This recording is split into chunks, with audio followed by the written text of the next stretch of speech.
सवाल और पैदा होता है और वो सवाल ये पैदा होता है कि कुछ लोगों ने, जैसे ऑनरेबल जस्टिस ढींगरा ने क्रिटिसाइज़ किया। ऑनरेबल जस्टिस ढींगरा के अलावा सुप्रीम कोर्ट के सीनियर एडवोकेट अमन लेखी ने खुला क्रिटिसाइज़ किया, के राम कुमार ने खुला क्रिटिसाइज़ किया और कहा कि सुप्रीम कोर्ट का ये रिमार्क ठीक नहीं है। सुप्रीम कोर्ट को अपनी हदें याद रखनी चाहिए और सुप्रीम कोर्ट की लिमिटेशंस हैं। सुप्रीम कोर्ट में बैठने का मतलब ये नहीं, बिल्कुल नहीं है कि आप कुछ भी टिप्पणी करेंगे। ऐसा ऑनरेबल जस्टिस एस.एन. ढींगरा ने करा, रिटायर्ड जज ने दिल्ली हाई कोर्ट के।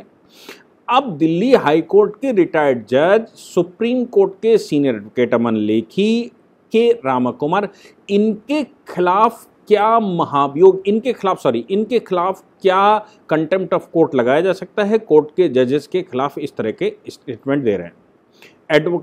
अटॉर्नी जनरल के पास एक एप्लीकेशन आई अप्रूवल की, एडवोकेट C.R. जयस्किन।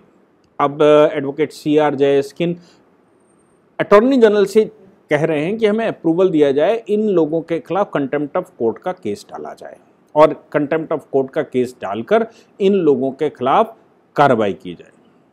अब बात यहाँ पर, अभी तक तो अटॉर्नी जनरल चुप बैठे थे, केंद्र सरकार चुप बैठी थी और हम सब जानते हैं कि अटॉर्नी जनरल जो भी बोलते हैं वो केंद्र सरकार के बिहाफ पर ही बोलते हैं। यानी कि अटॉर्नी जनरल की जो भी वो स्टेटमेंट देते हैं, वो रिप्लाई देते हैं, चूँकि सरकार के बिहाफ पर दे रहे होते हैं और सरकार अपना एक व्यक्ति ऐसा अपॉइंट करके रखती है जो सरकार के बिहाफ पर स्टेटमेंट दे या सरकार के बिहाफ पर रिप्लाई दे।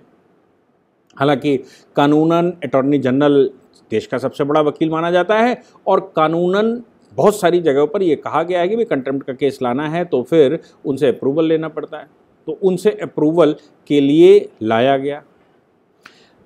अटॉर्नी जनरल को अब अवसर मिल गया कि वो नूपुर शर्मा के मामले पर ऑनरेबल सुप्रीम कोर्ट के ऑनरेबल जजेस ने जो टिप्पणी की है उनको वो रिप्लाई दें। उनको रिप्लाई दिया। उन्होंने कहा कि भाई ये जो स्ट्रॉन्ग ओरल कमेंट किया गया है, इस कमेंट के खिलाफ जो क्रिटिसाइजेशन किया गया है उस क्रिटिसाइजेशन में nothing is wrong.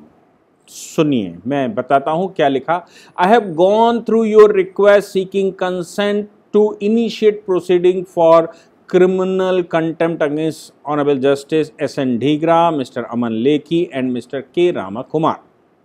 I find that the statement made by three persons who are in realm of the fair comments on a hearing conducted by Supreme Court, the statement is not vituperative or abusive, nor are they likely to interfere with the administration of justice by the Supreme Court of India. साफ कह रहे हैं कि ये statement हम abusive नहीं मानते, इस स्टेटमेंट में हम कुछ गलत नहीं मानते। किसके स्टेटमेंट में? नूपुर शर्मा के मामले में ऑनरेबल सुप्रीम कोर्ट के दो ऑनरेबल जजेस के खिलाफ S.N. Dhingra, mister Lekhi, mister Ram Kumar ने जो रिप्लाई दिया ओपन मंचों पर मीडिया के सामने और कहा कि सुप्रीम कोर्ट के जजेस को अपनी लिमिटेशंस याद रखनी चाहिए और वो सुप्रीम कोर्ट में बैठने का मतलब अनलिमिटेड नहीं है, उनको ऐसा कहने का अधिकार नहीं।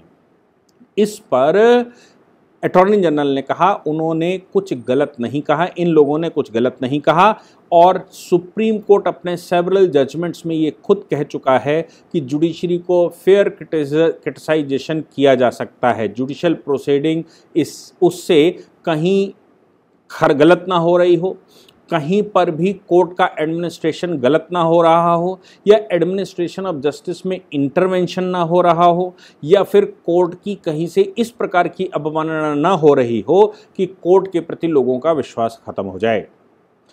इस प्रकार का क्रिटिसिज्म मुझे लगता है कि सेटिस्फैक्ट्री है और ये कहीं से भी मैलिशियस नहीं है। किसी भी प्रकार से एडमिनिस्ट्रेशन ऑफ जस्टिस में कोई अटेम्प्ट नहीं किया गया है और deliberative motivated attempt to bring down image of judiciary नहीं है। यानी कि जुडिशरी की इमेज को डाउन करने वाला नहीं है, जुडिशरी का फेयर क्रिटिसिज्म है और इस क्रिटिसिज्म को मैं कहीं से भी गलत नहीं मानता। आप समझ लीजिए, ऑनरेबल अटॉर्नी जनरल ने भारत सरकार के बिहाफ पर साफ क्लियर कर दिया कि नूपुर शर्मा के खिलाफ ऑनरेबल सुप्रीम कोर्ट के 2 ऑनरेबल जजेस ने जो स्टेटमेंट दिया है, उस स्टेटमेंट के खिलाफ जो फेयर क्रिटिसिज्म सीनियर लीगल फ्रेटर्निटीज ने किया है वो कहीं से भी गलत नहीं है और क्रिटिसिज्म सुप्रीम कोर्ट का भी किया जा सकता है। मुझे लगता है कि अटॉर्नी जनरल या केंद्र सरकार की तरफ से ये पहली बार कोई मुंह खोला गया है और जवाब दिया गया है, और इस जवाब को मुझे लगता है कि सुप्रीम कोर्ट भी समझ रहा होगा।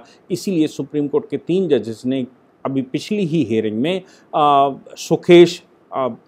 सुकेश चंद्रशेखर के मामले में कहा था कि वेकेशनल बेंच की टिप्पणी से हम बंधे हुए नहीं हैं, आप हमसे बात करिए, हम आपका निर्णय पूर्ण रूप से करेंगे।